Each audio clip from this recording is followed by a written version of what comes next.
Bomberman Hero. I had a really hard time figuring out how I feel about this game. When playing it, I didn't feel joy, frustration, or really anything at all. I wasn't charmed or disgusted. I felt nothing. I don't normally watch reviews of these games before forming an opinion, as I don't want to be influenced by someone else's feelings, but in this case, I had no feelings of my own to form an opinion.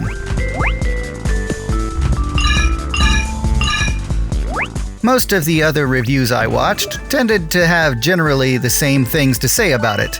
The story is generic, the gameplay is fun, and the music is bangin'. And for the most part, I agree.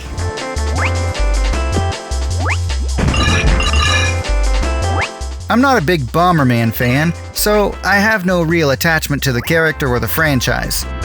In some ways, that leads me to enjoy this game more, without the baggage of expectation.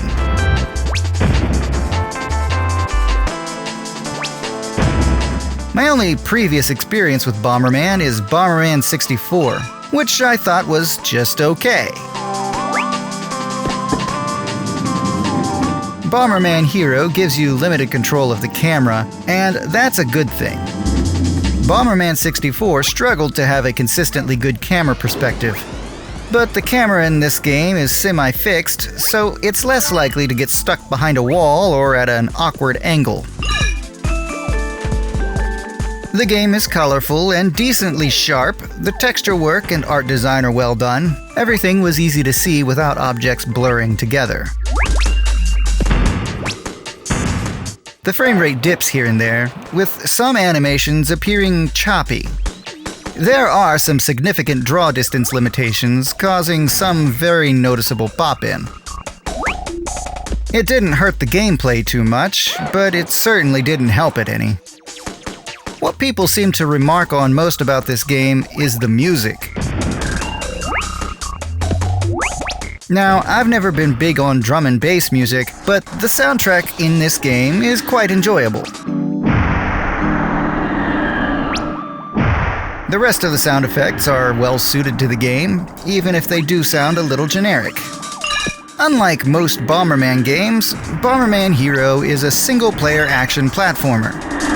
The levels are short, and there's a decent variety of environments and gameplay elements to keep things interesting. Some stages have you hovering underwater, flying with a jetpack, helicoptering, and snowboarding. These stages help break up the monotony of the standard platforming stages.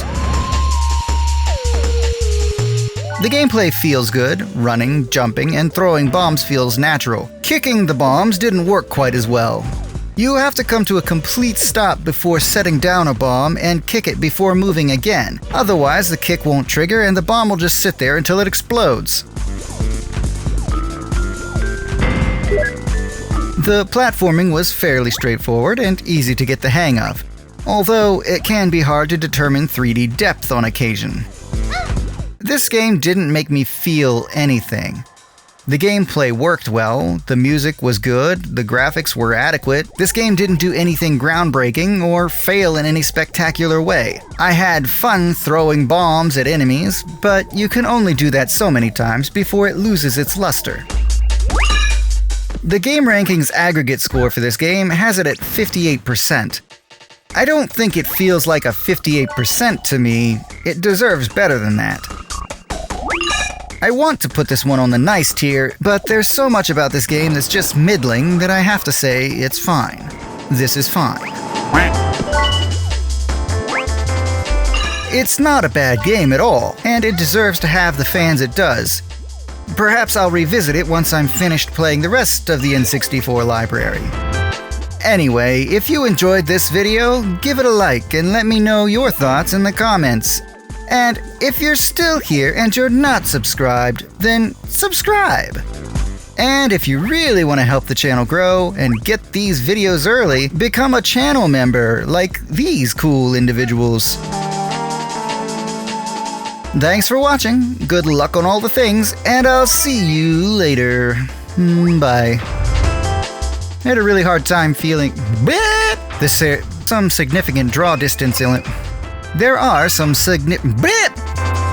This game didn't do anything ground-based. Have you hover under... The game's over.